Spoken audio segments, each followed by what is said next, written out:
país, en la realidad, en la práctica, ¿no?, hay discrepancias, que es natural. Entonces, todo lo que ocurre es natural, a veces llegándose a la exageración.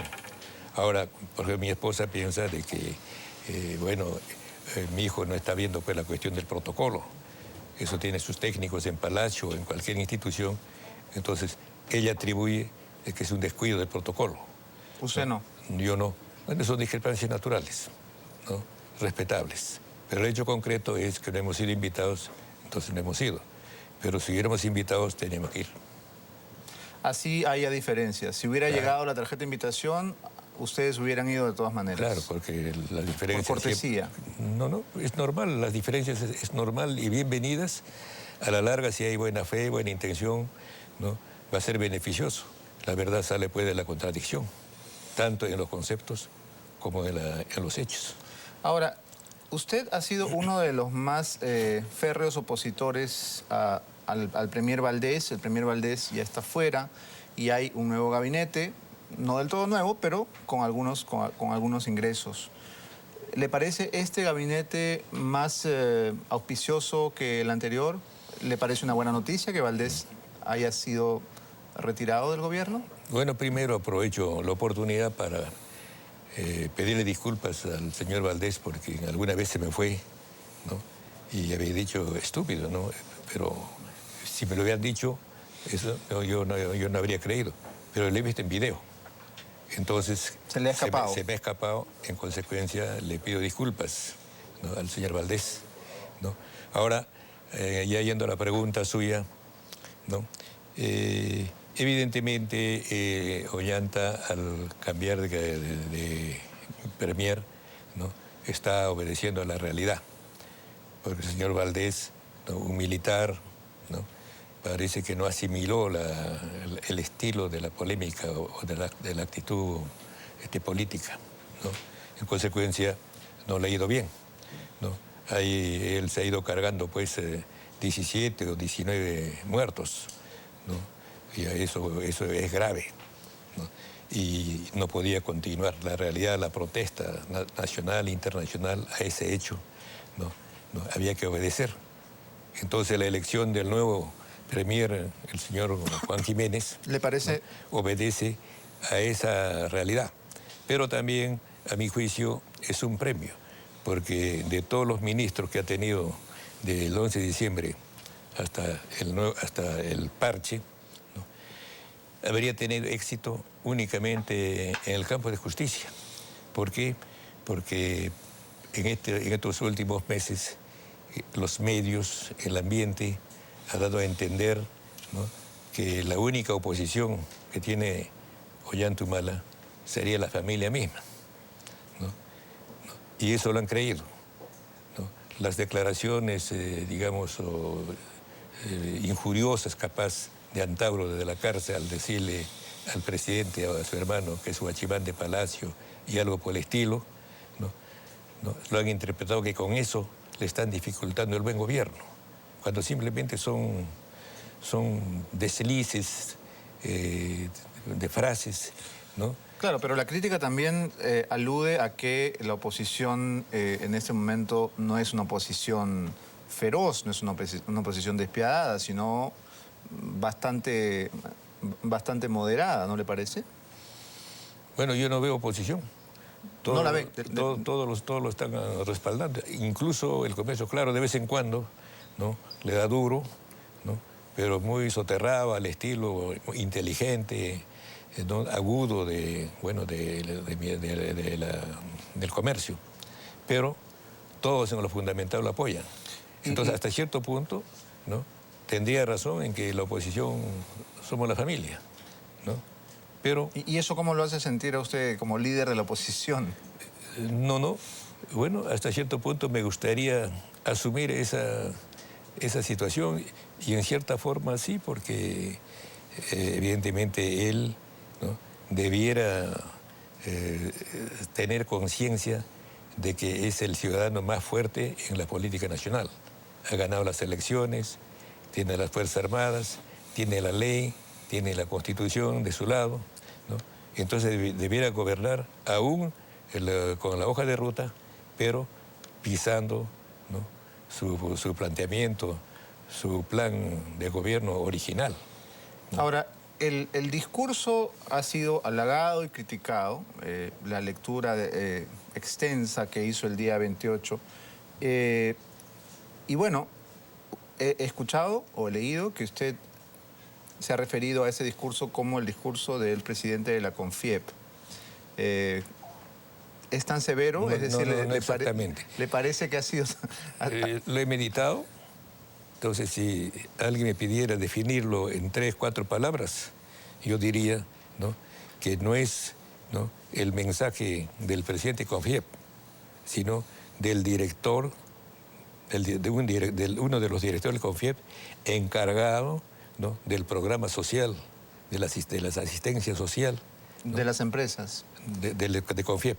Claro, entonces usted está diciendo que es el gremio del Ollanta empresariado. Humala, en realidad, en vez de dar un discurso como presidente de la República, ha dado un discurso como un gerente de responsabilidad social. Como un director. Un director claro, encargado de asistencia social. Del programa social, porque en el directorio de CONFIEP, por ejemplo, el dueño de Forza, ¿no?, funcionario de Yanacocha, es encargado del sector de inteligencia de CONFIEP.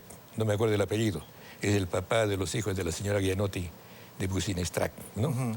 Entonces, cada director, en cualquier empresa, cada director se encarga de un sector, de un rubro.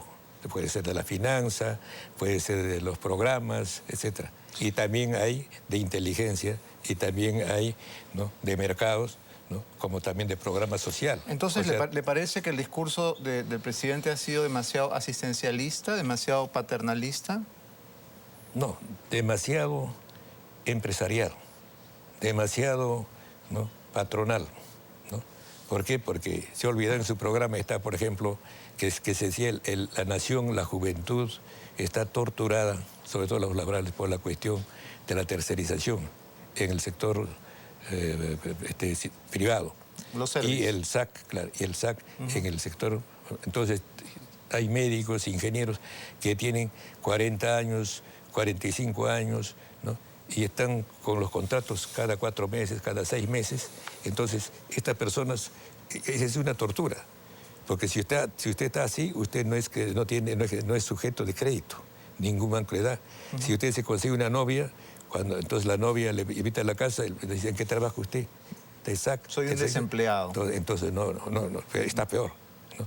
Entonces no le aceptan, ¿no? Tiene que convencerle a su hija de que que rompa con usted. O si usted es casado y tiene una esposa joven, porque usted es joven también, y trabaja, es víctima del acoso. Usted no está seguro, ¿no?, de su esposa. Bueno, la situación laboral, la situación de los trabajadores en el Perú es de las más precarias de América. No. Antes habían desocupados, pero hay, ¿no?, ahora excluidos. Entonces es una tragedia eso. Ahora, esta forma de tratar, generalizar, seguramente el 70-80% de los trabajadores está en este sector, no está en planillas, ¿no? Entonces, una tortura permanente, bajarle la moral de la ciudadanía. Esto ha sido introducido en la época de Toledo, cuando el señor Esteban Silva, ¿no?, agente chileno, vivía en Palacio, despachaba en Palacio. Entonces, ahora, don Isaac, parece que para el presidente el concepto de la gran transformación ha ido mutando, ha cambiado, porque ayer ha dicho que, bueno, si queremos cambiar las cosas hay que hacer la gran transformación y transformarnos nosotros mismos en seres mejores y mejorar las condiciones de nuestros hijos. ¿Esa era la idea o la noción de la gran transformación en la campaña? ¿O se ha transformado la gran transformación?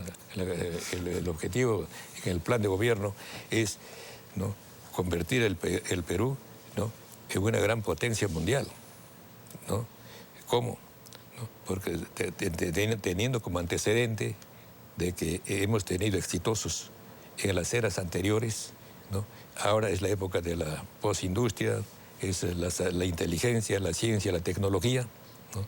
Entonces había que centrar eso, cambiar la situación de las universidades, de las escuelas, ¿no? Era, por ejemplo, se decía, ¿no?, había que meter un gol. ¿El gol cuál era? Por ejemplo, la cuestión del magisterio. Decir, ahora que estamos en julio, ¿no?, que a partir del primer lunes de abril del 2013, todos los colegios van a funcionar 45 horas. ¿No? Como yo he estudiado, lunes a viernes 8 horas y sábado 5, 45. Con eso se mata 2 palomas de un tiro.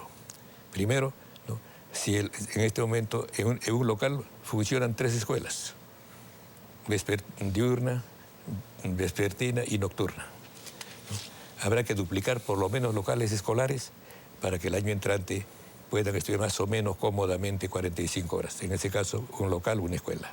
Eso significa, ¿no?, sacar de los 57 mil millones de dólares que tenemos, unos 3 mil, 4 mil millones de dólares para habilitar locales, y cada escuela debe ser un comedor. Ahora, ese es uno. Con eso está usted mejorando radicalmente en cantidad el problema de la educación. Después viene ya la calidad de la enseñanza, que es más lento, ¿no? Y el otro es que si a usted le están pagando por 25 horas de clase semanales, ¿no?, 1.200 por 45, es una regla de 3 simple. No necesita pliego de reclamo, es una cuestión de matemática. Si por 25 horas le pago 1.500, por 45 horas es mucho más. Y la ventaja de que usted entra a las 8, sale después de cumplir su jornada, ¿no?, trabaja, tiene biblioteca en el colegio y come en el colegio, ¿no? Entonces, ese era, por ejemplo, un objetivo. ¿Eso va a dónde? A que tengamos no solo un premio Nobel, aspiraríamos a que tengamos, ¿no?, premio Nobel en física, química, tecnología. Esa es revolución. Hablando de educación, don Isaac, usted estuvo ayer en la Feria del Libro, fue el último día, y la asistencia fue masiva, porque presentó el último libro de su hijo Antauro, de la etnoguerra a la iglesia tahuantinsuyana. Bueno, Antauro tiene una producción francamente asombrosa, ha publicado una gran cantidad de libros en breve tiempo. Y quería que nos explique muy brevemente, porque seguramente es complejo el tema, de qué trata este libro, a qué se refiere esta etnoguerra a la que hace referencia. Es un libro, obviamente... Sí, sí. Arranca de que la religión cristiana entra mediante una guerra acá en su etapa más feroz, porque también ha tenido una etapa feroz y sanguinaria el cristianismo, desde el siglo XI hasta el siglo XVII, ¿no?, en que las guerras santas, ¿no?, el papado es la primera potencia bélica mundial en su tiempo, ¿no? Entonces la guerra contra los paganos, contra las religiones contrarias, contra todo eso es sangriento, ¿no?, y también contra la ciencia. Lo escuché ayer en un noticiero y corríjame si me equivoco, tengo la sensación de que el eje del libro tiene que ver con la imposición de la religión en el momento de la conquista. Es decir, que la religión cristiana católica no es nuestra religión originaria. ¿Esta es la tesis del libro? Claro, no es de acá, no es peruana, no es de la etnia cobriza, es blanca, ¿no?, y ha sido penetrada, ¿no?, ha sido impuesta, ¿no?, mediante la guerra, empezando por Atahualpa. Atahualpa lo bautizaron y después lo ejecutaron bien bautizado, bien confirmado, con padrino, con todo, cumpliendo con todos los dogmas y principios del cristianismo. Y con la Inquisición, ¿no?, se hizo todo y se liquidó físicamente a la intelectualidad. Habían filósofos, habían científicos, habían tecnólogos y técnicos. Si usted va a Machu Picchu, Pisa, ¿no?, ahí va a ver, ¿no?, en la parte baja está el campamento de los ingenieros. Más arriba sube usted, es de mejor estructura, mejor arte, está el campamento de los tecnólogos. Y mucho más arriba está ya de los científicos, de los filósofos, ¿no? Bueno, entonces, toda esa gente fue liquidada físicamente, ¿no? Y era lógico que lo hicieran porque años antes o después, ¿no?, ejecutaron en la hoguera, ¿no?, al franciscano clérigo Bruno Giordano, ¿no?, por haber descubierto la circulación de la sangre, ¿no?, considerado como hechicería, ¿no? Se salvaron de la Inquisición de ser ejecutados Galileo, Copérnico y miles de científicos. Okay, si eso hicieron allá, acá cuando llegan, son deslumbrados por las andenerías, por los monumentos, todas esas cosas, y ellos se convencen de que eso no es obra humana, sino que estos científicos, tecnólogos, eran encarnaciones de Satanás, y los ejecutaron. Y después de la ejecución violenta en que se extirparon, hicieron genocidio con la inteligencia del Incario, ¿no? La Inquisición remató a los que pudieran revotar. Pero ¿cuál es entonces la iglesia tahuantinsullana a que alude el título del libro? ¿Cuál es esa iglesia? Había un clero, bueno, entonces en su libro él investiga y descubre que si bien ha sido derrotada la iglesia o la religión andina, derrotada, pero no está muerta. Entonces en su libro da documentación, información de que persiste. En consecuencia entonces llega a la conclusión de que la guerra no ha terminado. ¿En este momento, en el siglo XXI, continúa? Entonces ahí continúa porque por ejemplo, yo soy amigo de un funcionario de la embajada, ¿no? Somos café, ¿no? Y un día vi un aviso de un programa interesante, una dirección. Voy y me encuentro con él. Él era pastor ahí, ¿no? Yo lo conocía. ¿De qué embajada? Norteamericana, ¿no? ¿Y era pastor en cuál iglesia? En una iglesia protestante. Okay. Entonces funcionaba en un local bien organizado, ¿no? Habían 40, 50 jóvenes, ¿no? Entonces están haciendo propaganda, ¿no? O sea, el cristianismo sigue entrando, sobre todo la parte protestante, ¿no? Ya ahora incluso son partidos políticos más avanzados que los católicos. Los católicos no tienen partido político. Pero entonces la guerra continúa. El día 28 hubo pues un pequeño roce con la iglesia evangélica. Habrá visto usted en las noticias que el pastor Rosas, que además es congresista del fujimorismo, le reclamó al presidente de la República haberlos desairado, el no haber acudido al culto de Acción de Gracias. Y bueno, el presidente Humala, en todo caso, estuvo en el famoso Te Deum con Cipriani y no en el culto evangélico. ¿Le parecen importantes estos gestos para un presidente? ¿Está obligado el presidente a acudir? Es un dato importante, por ejemplo, que anota Antauro en su libro. O sea, la guerra continúa. Lo que pasa es que ese señor pastor... ¿Pero la guerra entre quién y quién es? No me queda claro. Del cristianismo, ¿no? Socavando, ¿no? a la religión católica, a la APU, a las creencias totémicas y sobre todo... A la religión tahuantinsullana. Que el principal dios era el sol, pero el dios ya abstracto, que está en los comentarios reales bien comentado, es Pachacamac, ¿no? Entonces, estas cosas, ¿no? Por ejemplo, esa actitud de ese pastor, ¿no? De la religión evangélica, sí. ¿no? Él ya se siente, pues, ¿no? Como un dignatario, al nivel, ¿no? De la religión que trajo Pizarro, al nivel de Cipriani, ¿no? Entonces quisiera que vaya a rendirle a su iglesia, ¿no? A someterse a sus ritos, ¿no? También al protestantismo. Pero ¿no sería una muestra de amplitud del presidente acudir cada vez que lo invitan a un culto o al otro, o al budista o al que fuere?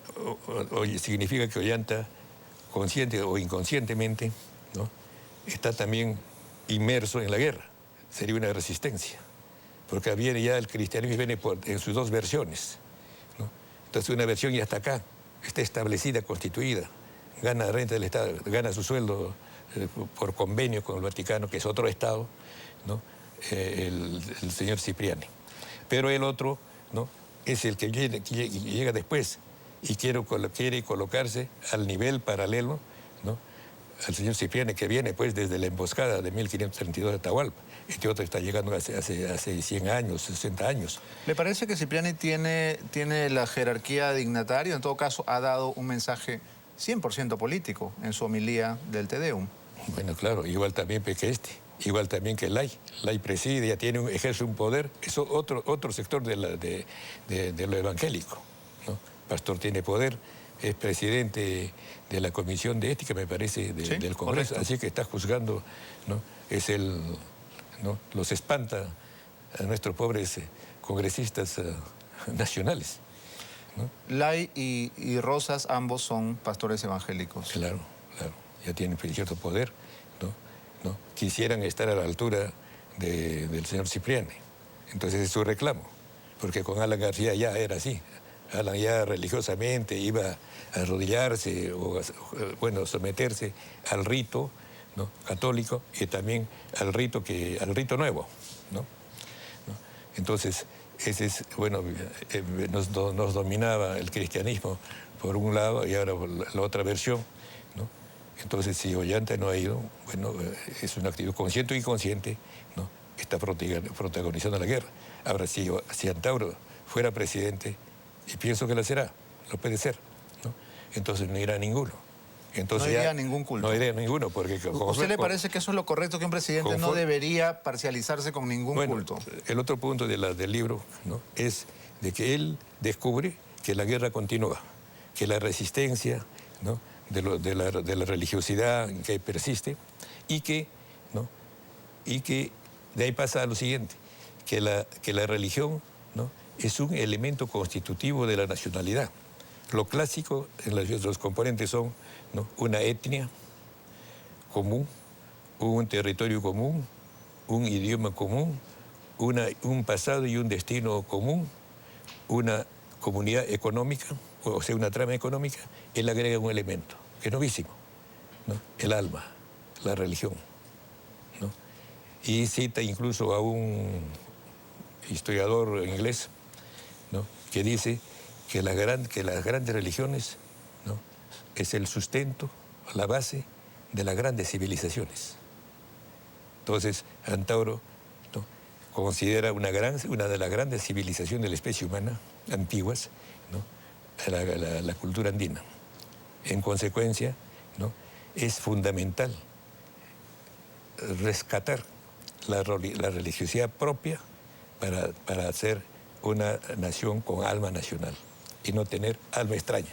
Y considera ridículo ir a una iglesia donde todos los dioses o los santos son blancos, ¿no?, y el sacerdote es blanco, es un lunar, ¿no? Pero los fieles, ¿no?, son cobrizos, su tremenda mayoría.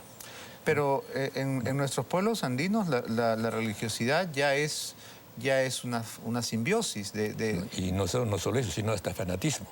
Pero eso puede cambiarse. Entonces también eso dice, es facilísimo cambiarlo. Porque cristianismo, ¿no?, cristianizar es cretinizar. Porque, por ejemplo, le dice, ¿no?, Dios es uno en 3 personas distintas. Y se llaman Padre, Hijo y Espíritu Santo. Eso le dijeron a Atahualpa. Valverde le dice a Atahualpa. Atahualpa dice que se está burlando. ¿Cómo 3 puede ser 1? Además todavía le dicen Padre, Hijo, ¿no?, el hijo de María, esposa de José, ¿no? Esto como el padre y el hijo van a ser contemporáneos.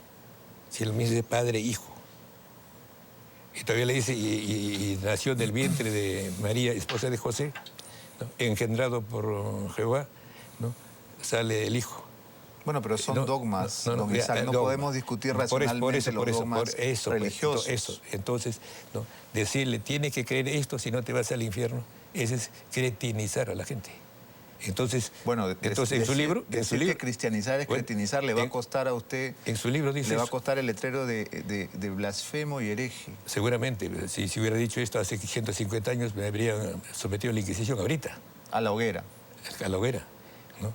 Y ahora todavía, ¿no?, es muy difícil declararse así. Pero no crea, hay formas modernas de la hoguera. Bueno, se puede incinerar a una persona sin necesidad de echarle gasolina. Claro, pero ya es más difícil.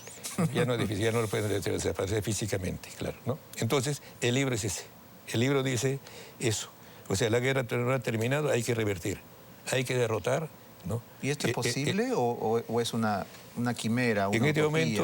momento es una quimera. Así como, por ejemplo, la República era una quimera pues en 1600. Igual que la presidencia de Ollanta era una quimera pues en el 2006. En el 2000, ¿no?, cuando se levantó contra Fujimori y precipitó su caída. ¿Quién iba a pensar que iba a ser al 10º año iba a ser presidente, ¿no? Y ahora nadie lo pensó, ni siquiera en la familia. No, nosotros sí, desde antes estamos pensando. A él se le ha puesto a la escuela, ¿no? Bueno, usted lo está pensando desde que nació casi, ¿no? Antes de que naciera. Antes. Y su nombre incluso. Y su nombre es adecuado para su destino. ¿El nombre fue pensado para un líder? Para un líder y para la presidencia.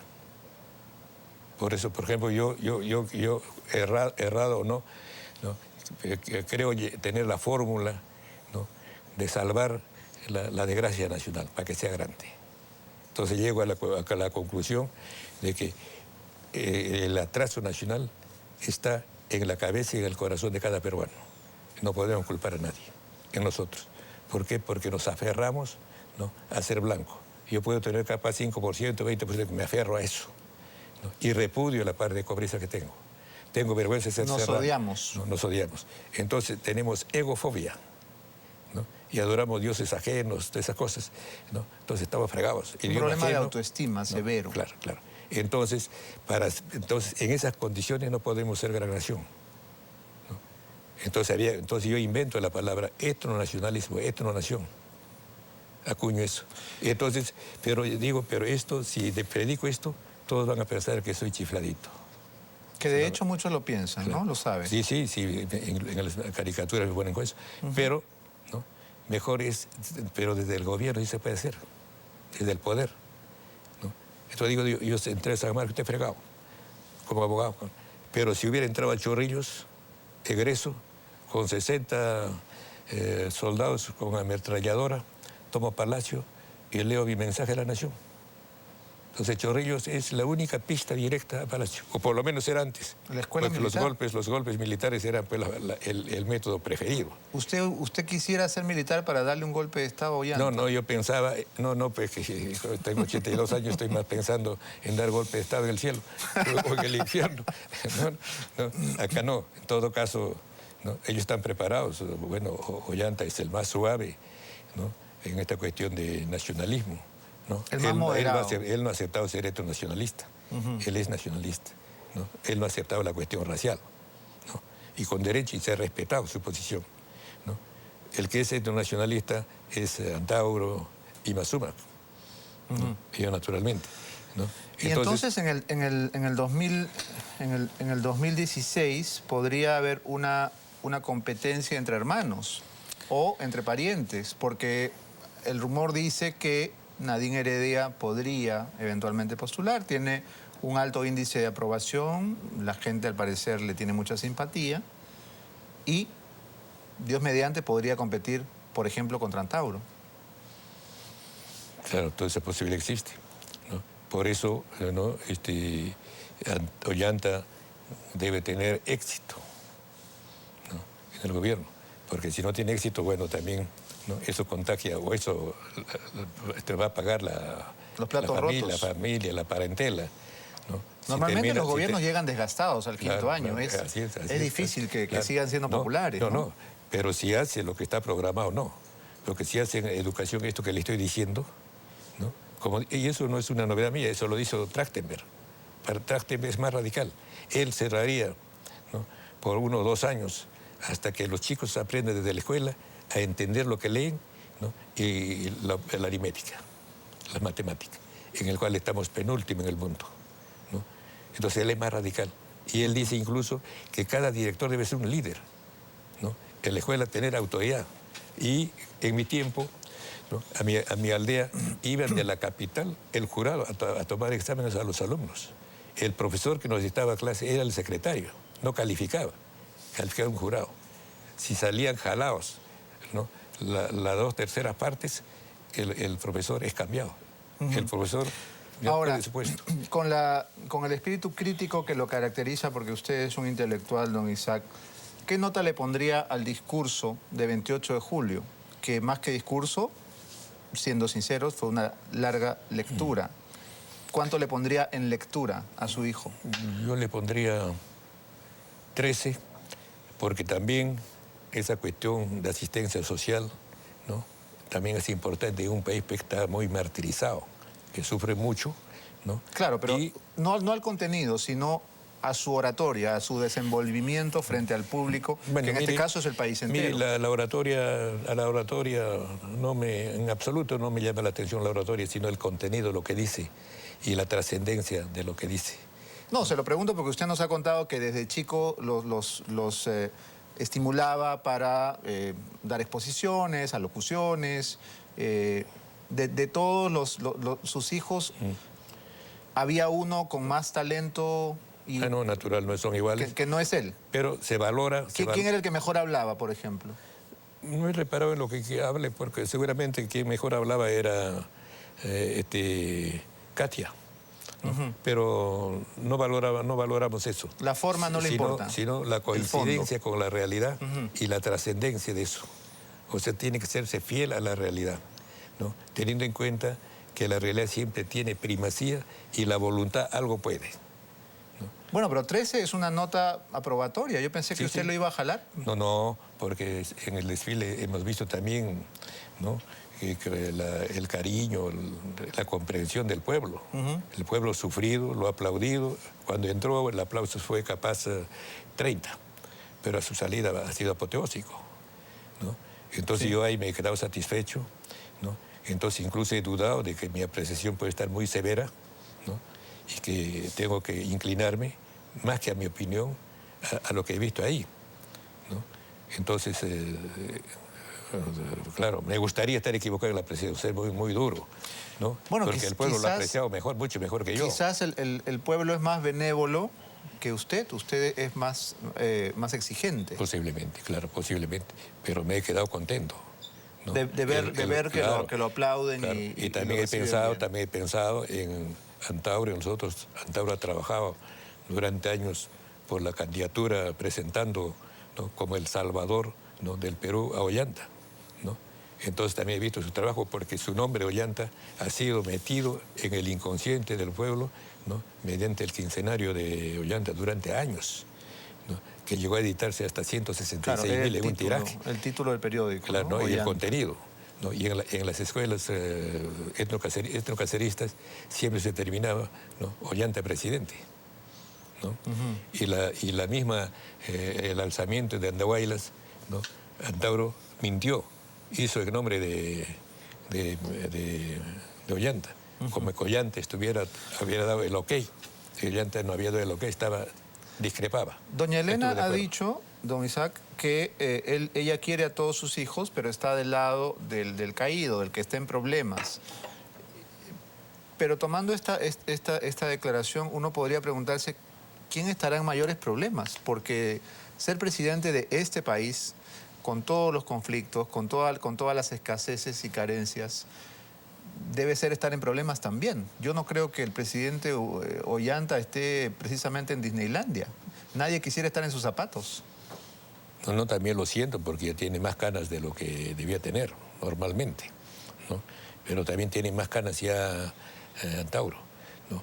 Ahora, en ese punto, ¿no?, Ollanta está totalmente equivocado, ¿no? Ollanta piensa que es su enemigo Antauro. Antauro es su discrepante, ¿no? No es lo mismo. Y su gente, los etnocaceristas, en las últimas elecciones y en las anteriores, han trabajado con triple eficacia que los nacionalistas, o sea, que los ollantistas, los antauristas han trabajado, ¿no?, con convicción, la recolección de firmas, todas esas cosas, y en sus manifestaciones son los que han estado al frente, ¿no? Entonces, el otro es un nacionalista, digamos, el más suave, ¿no?, frente a nosotros que somos más exigentes, pero es nacionalista. ¿A quién podemos apoyar? Necesario, quiera o no quiera, tiene que votar. Todos los niños han votado por él. Ahora, don Isaac, ¿no cree usted que sería un buen gesto en aras de recuperar el espíritu de la familia, que le envíe algún mensaje a su hijo Ollanta? Lo está haciendo de algún modo porque ha dicho que quizás es demasiado severo. En este momento el presidente necesita apoyo. Nos guste o no, hay que apoyarlo porque que a él le vaya bien significa que nos vaya bien a todos, que le vaya bien al Perú. ¿No quisiera decirle algo a su hijo? No necesito decirle porque pero si no habla en las con él. últimas veces que he hablado yo le he dicho, cuando regresó de Hawái, del APEP, ¿no?, le digo, mira, entonces me avisa de que no se puede restablecer la Constitución 79, no se puede hacer esas cosas que es el programa. Ahí lo decidió, ¿no? Volviendo de la APEC. Sí, él me dice no se puede. ¿Por qué?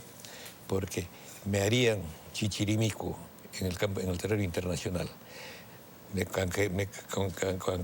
Congelan las cuentas corrientes las empresas se retiran. La Banca Mundial, etcétera, ¿no? Sí. Pasa a ser inelegible el Perú como en los tiempos al final de Alan García. Entonces él lo descubrió ahí tuvo esa epifanía. Entonces, en consecuencia, no se puede. Es muy fuerte la derecha. Entonces yo le digo, no, la derecha no es muy fuerte, ¿no? Los muy fuertes son los empleados. porque el que le paga le dice, en esto, acá, puede ceder hasta acá, más allá no. Pero el mismo capitalista no. Yo converso con algunos dueños, ¿no? Pero entonces, para terminar de entender, Ollanta regresa de Hawái, de esta cumbre, lo llama y le dice, papá, no se puede hacer lo que yo quería hacer porque si cambio la Constitución se me vienen todos encima. No. Es ahí donde lo decide, porque todavía estaba considerando la posibilidad de volver a la Constitución del 79. Entonces, ¿no? Sí, pues claro, ya viene ella, ¿no? de que no es posible y que es muy fuerte la derecha, internacional, nacional. O sea que hasta ese día estaba decidido a volver a la Constitución del 79. Hasta ese viaje. Más o menos, porque... Por eso juró por ella, ¿no? Por el espíritu. Claro, juró por el espíritu de la Constitución del 79, ¿no? Entonces, ¿no? Yo le dije, mira, ¿no? Bueno, tuvimos como un incidente. Entonces, una discusión. En varias reuniones ya no hablamos de política. Pero una vez que hablamos, entonces le digo, mira, esto te está amarrando mucho. Estás exagerando la fuerza de la derecha y estás exagerando negativamente tu fuerza. Tú eres el hombre más fuerte, ¿no? Si bien tienes de los 17 ministros, 14 han votado contra ti en abril y en junio. En el gabinete anterior. Y en este también. En este hay un solo nacionalista, ¿no? La señora Ana Jara. Y un amigo, Roncagliolo. El resto ha votado contra él, ¿no? en julio y en junio, ¿no? Capaz el de Transportes, por ser muy amigo, ¿no? Ha votado por él, capaz, ¿no? Pero todos son de derecha. Entonces el gobierno, el gabinete es de derecha, ¿no? Entonces le digo, pero aún así, Humala es problema, está encajado, enyucado, como se dice vulgarmente, ¿no? En el país, porque tú eres el presidente. Y en la Constitución, que la derecha globalista es bien presidente, eso te favorece.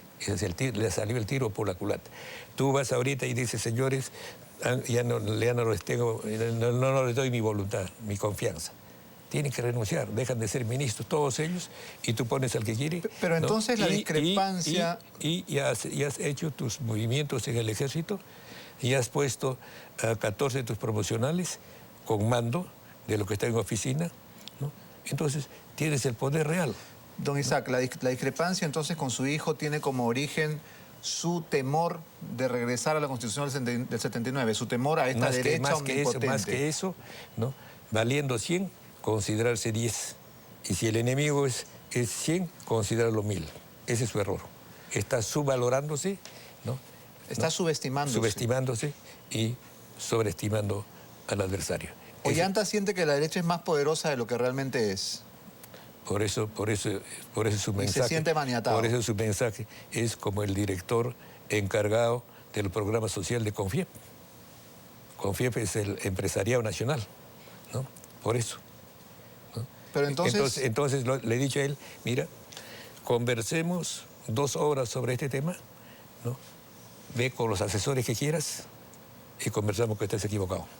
Y si quieres, consulta, toma abogados francés, ruso, norteamericano, inglés, japonés, chino, págales, gástate $1 millón, se lo te va a cobrar, ¿no? Y conversamos. Bueno, pero si esto no, si el presidente ha decidido no volver a la Constitución del 79, esta es una discrepancia, obviamente política, pero no es una razón para que no vuelvan a hablar. No. Entonces yo le he dicho, ¿no? Le he invitado a que conversemos 2 horas con los asesores que quiera de este tema, ¿no? En el estilo que hemos conversado siempre, ¿no? Libremente, acá no hay papá ni mamá o hijo, ¿no? Es discusión abierta. Entonces, ¿y no ha querido? No, hasta ahora. Entonces la invitación está pendiente, ¿no? Las relaciones están cerradas. Si nos encontramos, ¿no? Me saluda y yo lo saludo, ¿no? Al cumpleaños de mi nieto he ido, bueno, no estaba él, me he encontrado con Nadine, ¿no? Estaba ahí unos minutos, jugué con mis nietos, normal, ¿no? Pero son entonces relaciones diplomáticas, solamente son las relaciones políticas, como ciudadanos hay discrepancia, como ciudadanos, pero como familia no hay.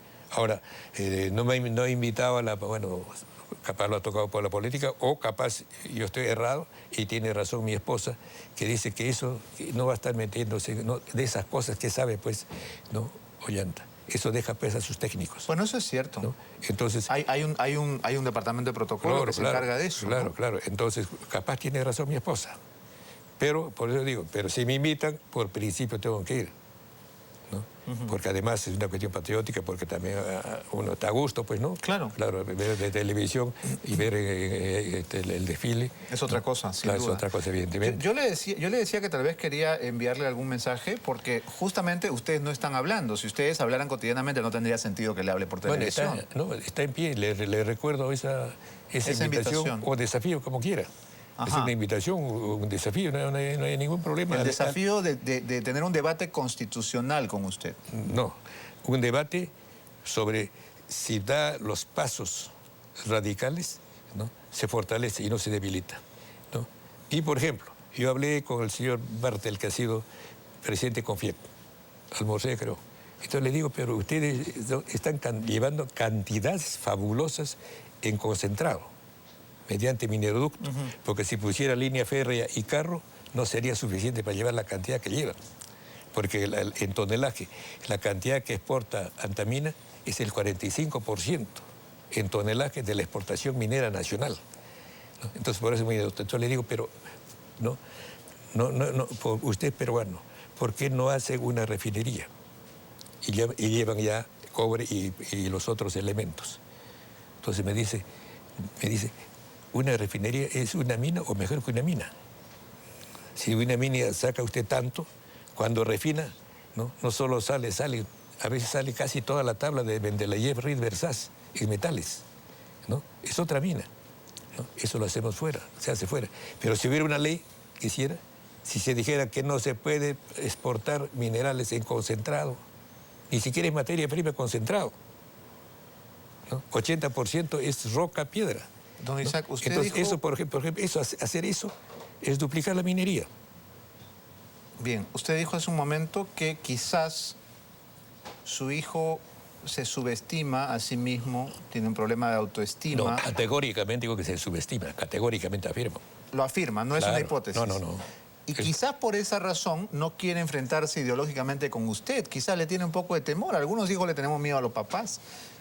Y usted ha sido un padre severo, un padre exigente, y él dirá, bueno, ahora que soy presidente me rebelo y no quiero hablar con mi papá nunca más. He dicho. Puede ser. Puede ser, ¿no? Sí, me fregó. Claro. Bien, muchas gracias, don Isaac, por haber venido esta mañana. El tiempo nos ha vencido. Bien, gracias. Gracias a usted. Muy bien, gracias. Nos vamos a una pausa, ya regresamos. Esto es Abre los Ojos.